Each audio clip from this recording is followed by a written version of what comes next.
Today we have Mr Burgio here with us. Morning, and boys.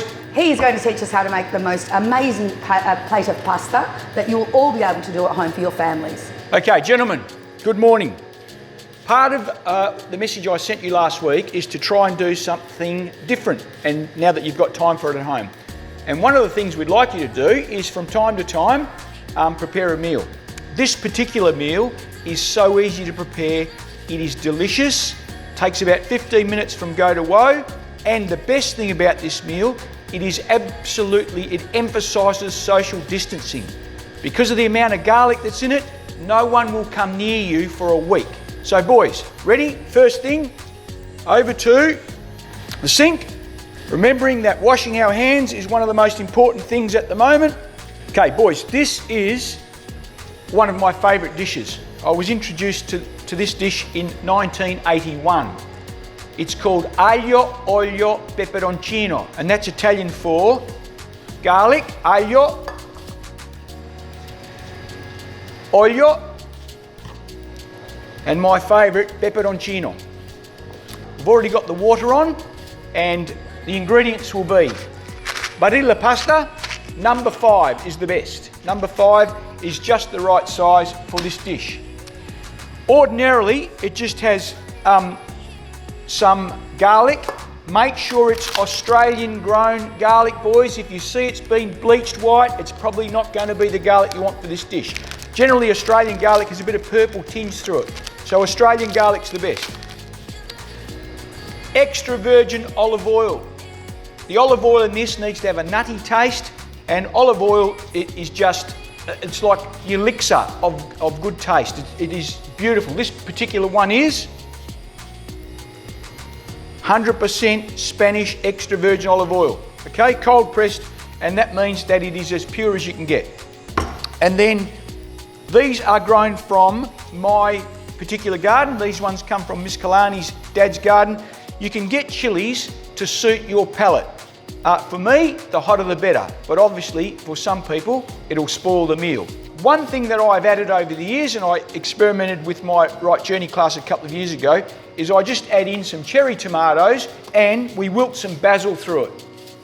The thing about Italian cuisine, the tongue can actually only taste 5 things, right? And one of the problems with Italian cuisine, when it's exported to non-Italian countries, people then think that more is better.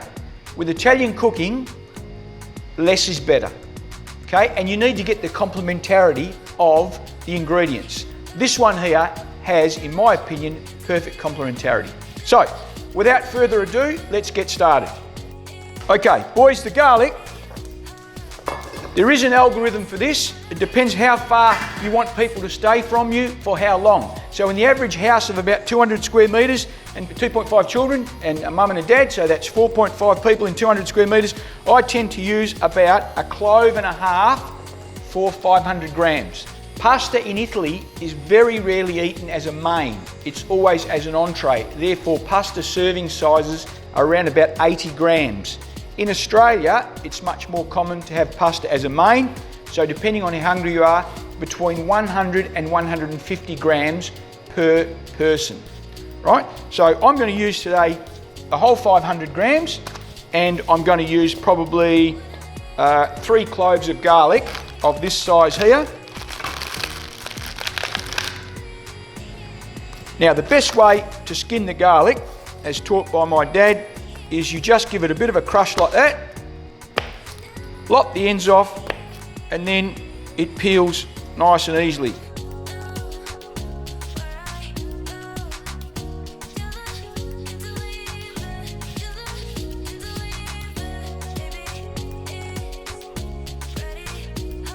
Okay boys, there you go.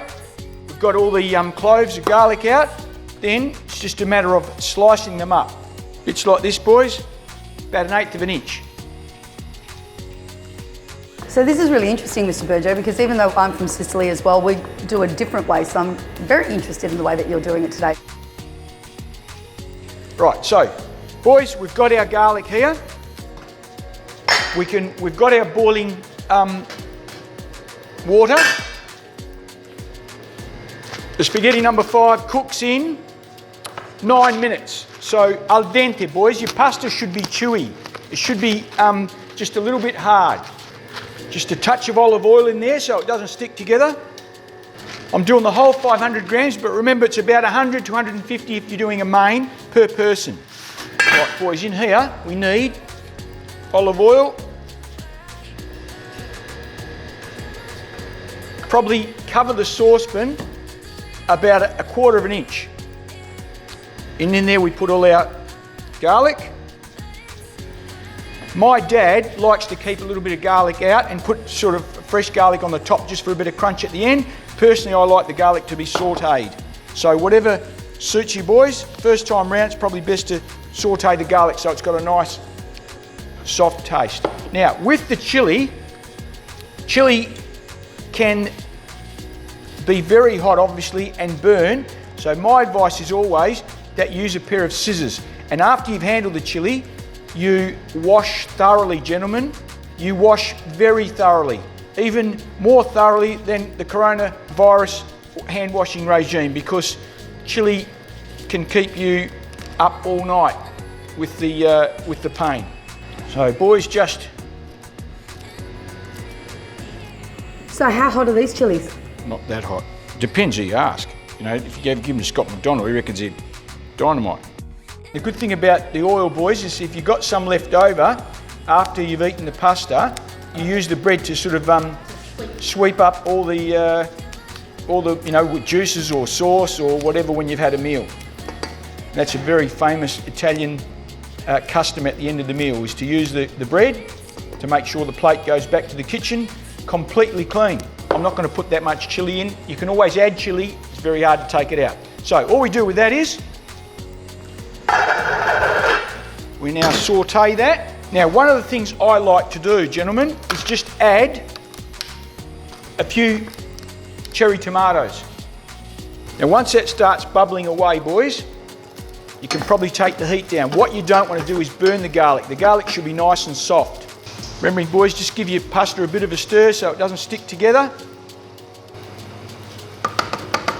Now, the basil at the end, Miss Kalani, if you can just take off the leaves. Absolutely. And then what we'll do is with the basil, we'll just wilt it through. I love the smell of basil. It brings me so much joy. Pasta's ready. Always be careful, boys, because water can only get to 100 degrees Celsius, but steam can get a lot hotter. So make sure your face and everything else is right away from the steam as it rises.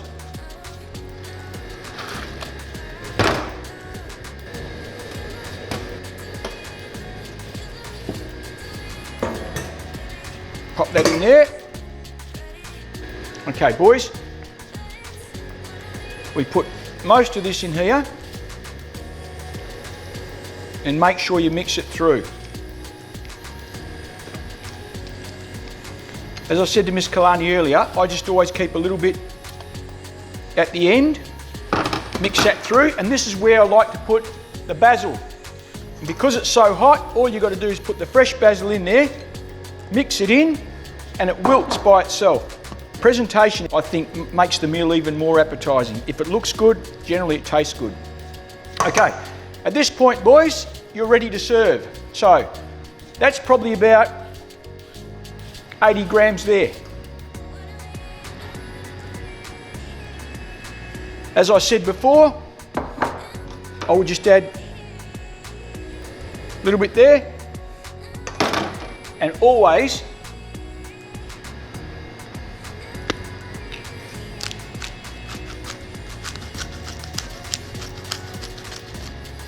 I always cook the pasta with a little bit less salt because, as I said before, you can always add salt, pretty hard to take it away. This is pink Himalayan rock salt, delicious, all we use in the Burgio family.